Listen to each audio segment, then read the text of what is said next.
James Fernandez-Reyes is the 16-year-old currently in custody for the murder of the 8, 9, and 19-year-old out of Lebanon County. Tom, the two words I'm hearing is bundle and layer, and that's the most important things to remember tonight. So I did play Division I lacrosse. I am going to be testing my 40-yard dash, but I don't think it's going to be as good as it was a few years ago. We have the timer over there.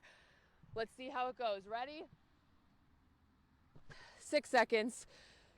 Could be better, could be worse, I guess. I'll send it back to you guys on that. You can see behind me the signage showing residents very against the idea of a warehouse being built next to the cemetery. New Year's Eve was like 20 minutes ago, and now we're talking about April Fools. Is this a joke? I don't know.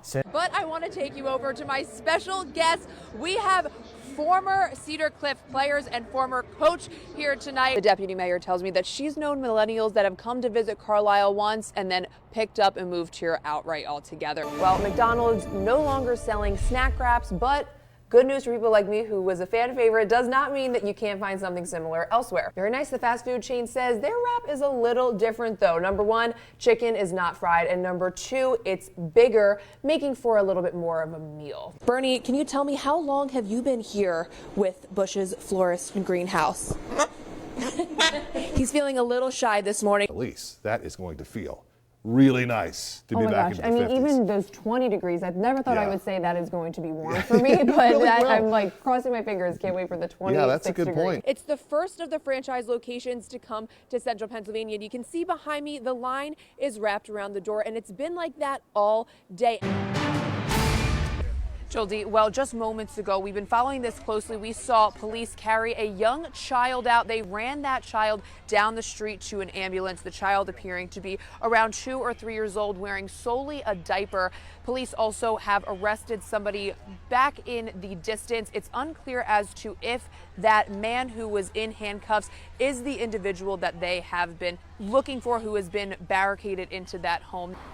Candace, well, the DA says they're still looking for a third suspect in that triple homicide that killed an 8-year-old, a 9-year-old, and a 19-year-old. Now, that 8-year-old that was killed on Tuesday night, his name was Jesus Perez, and he died on the back porch of his home. That's all according to police. Jasmine, going from playing dolls to being raped.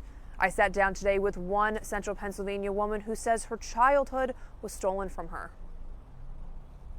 I begged my mom and my dad to allow me to go to the birthday party. At just 12 years old, Justice Maddox was invited next door to celebrate her friend's birthday. There were a lot of men there, a lot of men. I was like, well, what are all these guys doing here?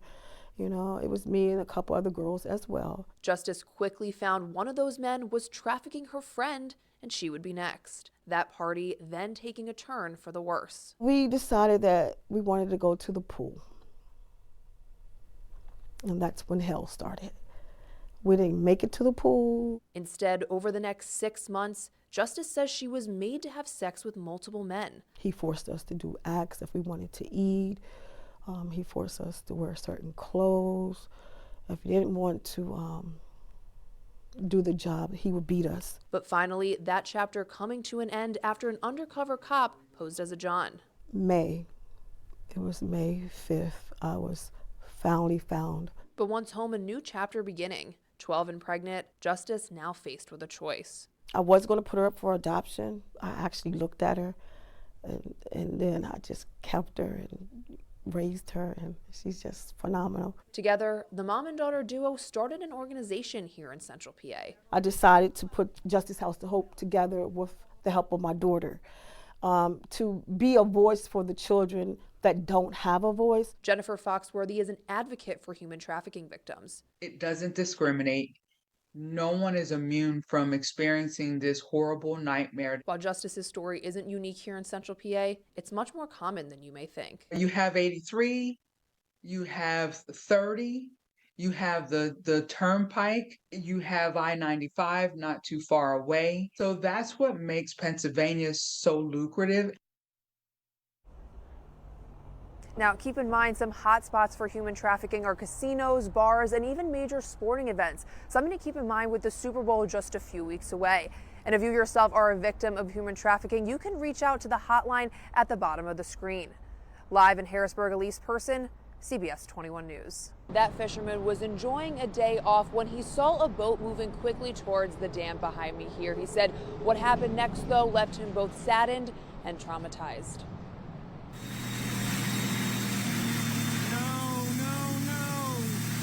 This video is from Nicholas Harrigan, who was on the Susquehanna River fishing Thursday morning when he stepped in to assist a pair of boaters who had capsized over the Dock Street Dam. He says out of respect to the family of the individual who lost their life, he didn't want to divulge into the details of the rescue. Everything happened so quickly. I am so sorry for the other young man. I wish there's more that we could have done. It was a very, very tough situation. I'm just glad that we were out there and no one else got hurt. In a Facebook post, Harrigan says he saw a boat really close to the dam struggling to get their engine started and put forth no attempt to deploy a last-minute anchor. In the post, he says he called 911 immediately and was able to save one man by throwing an anchor rope. Harrigan has been boating on the Susquehanna for 35 years and says he knows the river in and out. You cannot go close to that dam. You cannot. It will suck you in if you get to a certain point. You can't see it from above the dam. This video from a diver shows the power of the dam's current. Sometimes there's a basketball that'll be out there for 2 weeks. It stays in the same spot and it'll go underwater for minutes at a time. It's terrifying. But if you were ever to be in the position where you are going down, your best bet is to, maneuver the boat with the current. The last thing you want to do is have the boat sideways. It will immediately capsize. It'll go over the dam and it'll grab the edge of it and flip it immediately over. He says sometimes if you get too close to the dam, there's no coming back. All it takes is engine failure or something like that. In that current above the dam, it doesn't even look like there's current. A trolling motor will not even save you. So if you think there's something wrong with your boat or you're a first-time boater, City Island is really not the place. And as the weather gets warmer and new boaters hit the water, Harrigan suggests some locations for beginners to stay safe and away from the deadly dam. Practice at Goldsboro or Wrightsville or somewhere where there's not fast water, obstacles and dams nearby, or go to a lake first. And Harrigan says all boaters should take their boater safety course before setting out on the water. Live in Harrisburg, Elise, CBS 21 News. I got to speak with one Ukrainian refugee who says he feels that central Pennsylvania has welcomed him with open arms, but still, though, he thinks a lot about the family that's not here with him.